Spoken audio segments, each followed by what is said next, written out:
Okay, so an hour is now gone and we can now check. There we go. It's now proved and it's nice and light, so we will very gently lift it from our container.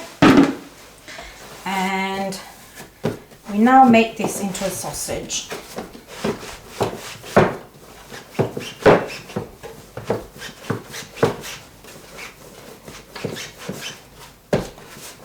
Okay.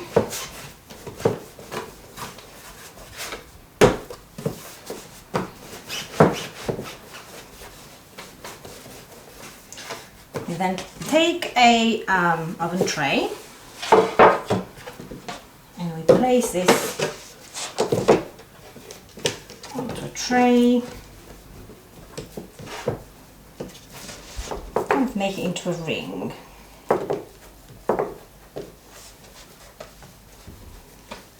Okay.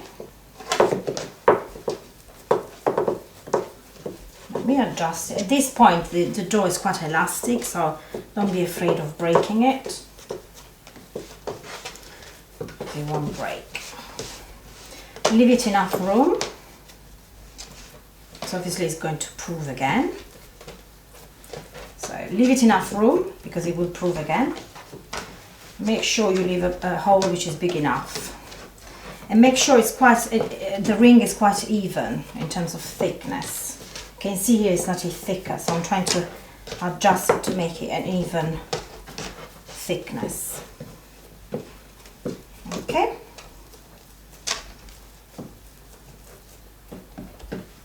Cool. We leave this to one side, and we now prepare our filling. Traditionally in the Casareccio we use, as we said, end bits of salami or roast ham or parma ham, whatever you have for leftovers. So we have here some end bits of salami. In this case we have some Napoli salami, some ventricina and some Milano. But if you find ham or roast ham, whatever you have, you can use. We then have some grated Parmigiano Reggiano and some grated Fontina cheese. And we have some boiled eggs. Okay, what we're doing now, we're actually blitzing this meat. You can, if you're good with your knife skill, you can definitely do it by hand, chopping it by hand. And sometimes when you have time, it's actually quite a nice thing to do. But today we'll just use a food processor. It's probably easier and quicker. So all you do is you chop roughly the pieces of meat, and then you put everything in and let your robot do the work. You don't want it to be really, really fine, but you want it to be fairly powdered.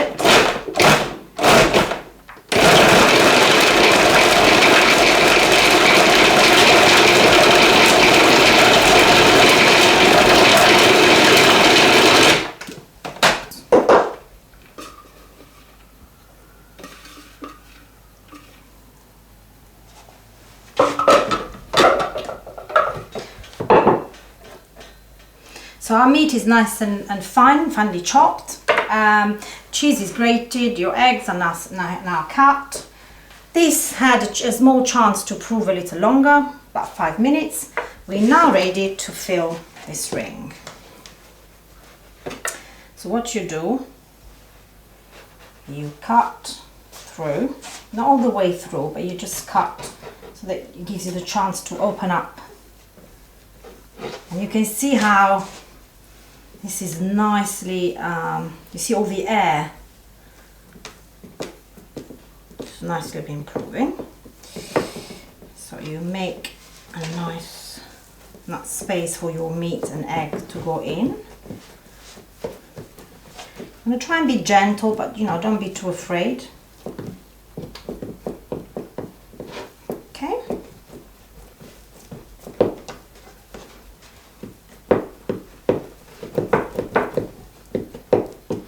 So you start off with a bit of grated cheese. So we got Parmigiano. Again, in terms of quantity, we have probably about 200 grams of cheese here. But you can be as generous or you can make it low calories as you like. And I suppose you can use vegetables instead of meat. I mean, you know, you can have nice cooked spinach or any type of small, you know, char-grilled vegetables like aubergines and courgettes, and add cheese instead of meat. You can make it vegetarian. You can add less cheese and make it a little healthier. You can play with this as you wish. We then place the meat all around. I mean, I've never said this was low fat, did I? But hey, this is Easter. This is a typical dish that you would eat more than Easter Day. You would probably eat on Pasquetta. Pasquetta is the day after, so it's the Monday, where is the you know, unofficial start of spring.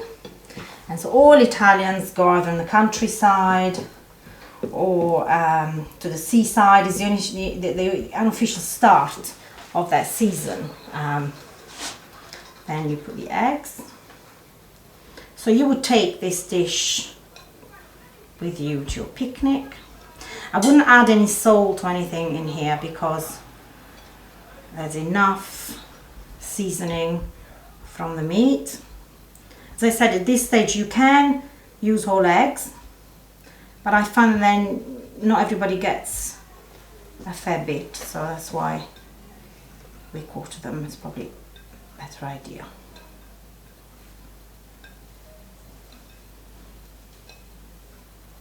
Now we're ready to close our casareccio.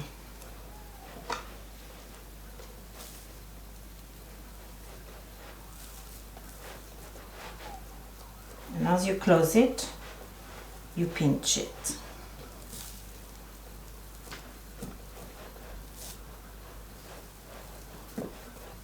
Again, if you make any holes, it's not really a problem because the dough is very flexible and you can just pick all of this up. You can just make amendments later.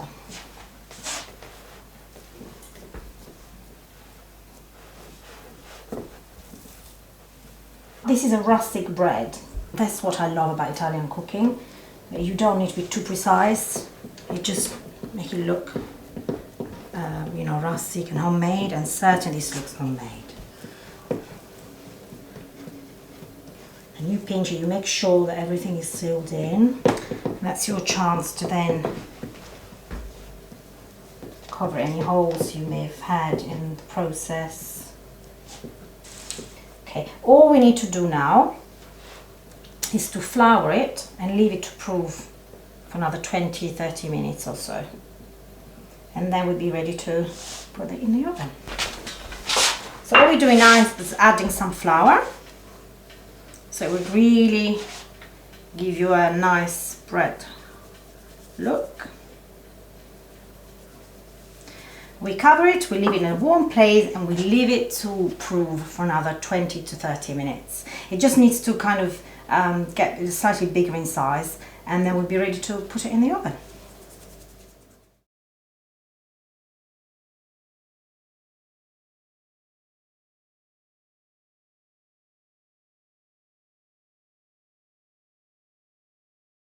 Okay, so this is a lovely bread we've baked earlier, so Pane Casareccio.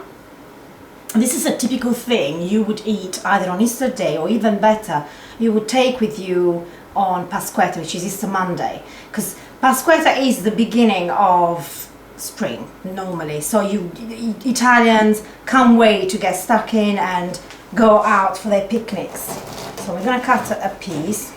We like the sound. See how it's come up.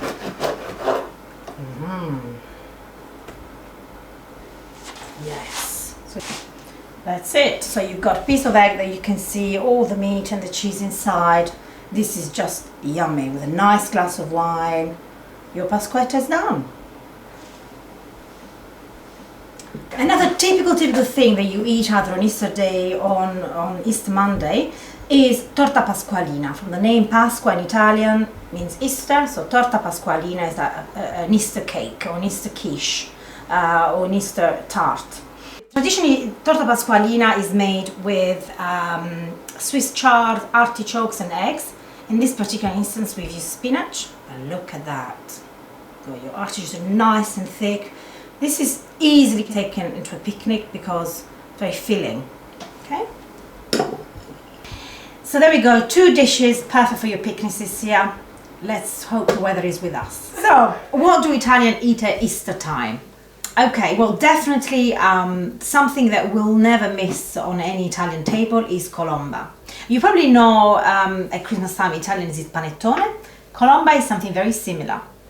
Don't attempt to make this at home because you would just waste your time. It's pretty impossible. It takes 24 hours to make it because it's this double proofed. So just go and buy a nice colomba. Colomba in Italian means dove. So this is being baked in the shape of a dove. And then it's this very nice light cake with orange candied fruit inside and then topped with nice almonds. We can cut a piece, you can see. So you want your colomba to really look nice and soft. You can touch it. Otherwise, when it's dry, it becomes very uninteresting. And then you wash it down with a nice glass of Vinsanto. Happy Easter!